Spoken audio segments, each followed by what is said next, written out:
I rise today in support of H.R. 6047 as amended, the Sherry Briley and Eric Edmondson Veterans Benefit Expansion Act, introduced by my friend and fellow veteran, Representative Tom Barrett. I want to speak to you today about some of the great Americans this bill will impact. Sherry Briley is the survivor and spouse of Chief Warrant Officer 3, Donovan Bull Briley, an Army Special Operations pilot killed in 1993 in Somalia. Most Americans would be more familiar with the movie adaptation of the harrowing day, the film Black Hawk Down. But for Sherry Briley, this was not Hollywood.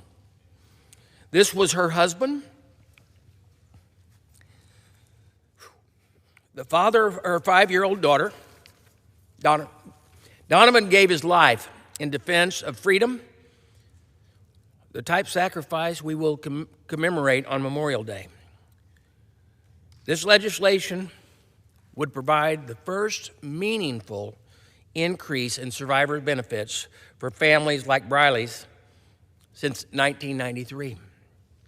Over 500,000 survivors like Sherry received dependency and indemnity compensation for VA. Our DIC is a monthly payment of $1,700 meant to help supplement lost income after a service member's death. It has only been adjusted for inflation over the last 30 years, but this bill would add an extra 1.5% to the DIC over the next 2 years. I also want to discuss Sergeant Eric Edmondson.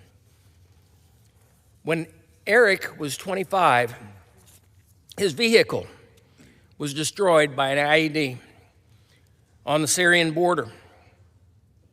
His spleen ruptured, his kneecap shattered, his spine fractured, and he sustained traumatic brain injury. For 30 minutes, Eric's heart stopped beating. Eric was transported to Walter Reed Army Medical Center to recover, but his injuries left him unable to walk or speak. For the past 20 years, his parents, Edgar and Bethany, and his wife, Stephanie, have been Eric's full-time caregivers, supporting Eric as they work together to raise Eric's 2 kids. Despite these injuries, his family has empowered him to live a full life as possible. Hunting, painting, spending time with his children, and going to church. As the Edmonds family recently wrote in an op-ed for Stars and Stripes, and I quote, "2 incomes vanish. The experience multiplies. The expenses multiply. When a service-connected injury permanently removes earning capacity, the math doesn't bend for patriotism." End quote. This bill recognizes that and would provide a $10,000 increase to the 7,000 severely disabled veterans like Eric, many of whom require 24/7, around-the-clock professional medical care. Veterans like Eric receive the 3 highest tiers of disability compensation called R1, R2, and T. Many of these veterans will never work again and cannot perform basic tasks. Eric's family dedicated their lives making sure Eric, one of our nation's most wounded soldiers, continues living with dignity. Mr. Speaker, this bill is for family like the Brileys and the Edmondsons. As the families put it in their recent op-ed, the circumstances are different, but the consequences are the same. Quote, The cost of military service does not end when the ceremony and the headlines fade. It echoes through decades, through college tuition bills, medical equipment invoices, mortgage payments, retirement plans that must be deferred or abandoned altogether. End quote. Mr. Speaker, I ask unanimous consent that the text of the op-ed be entered into the record. Thank you, Mr. Speaker. This bill would also expand VA home loan eligibility to members of the National Guard and Reserve who have at least 14 days of active duty service at a 1% higher rate. Today's Guard and Reserve deploy along active duty service members. They deserve a broader access to VA home ownership opportunities as well. Mr. Speaker, I also want to address the offset in this legislation because there has been a great deal of misinformation surrounding them. The fact is that House Republicans chose to follow the House rules and the law.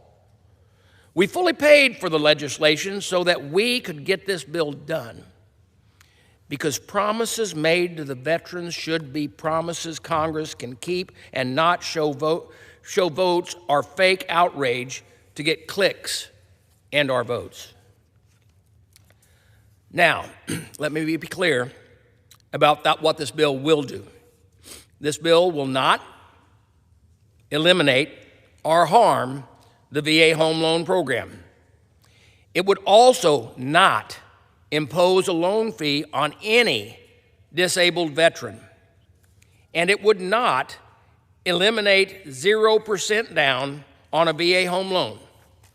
Instead, this bill contains two bipartisan offsets that would extend current home loan fees and would extend the current cap on certain veterans' pensions who are in government-funded nursing care.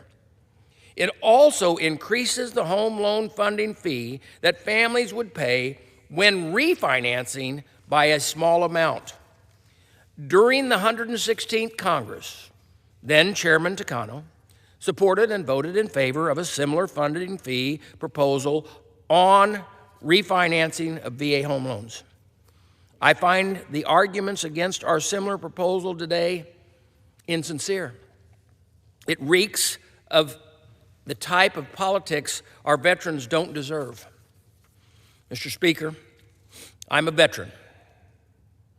If I thought that this bill would harm veterans, you can trust I would not bring the bill to the floor.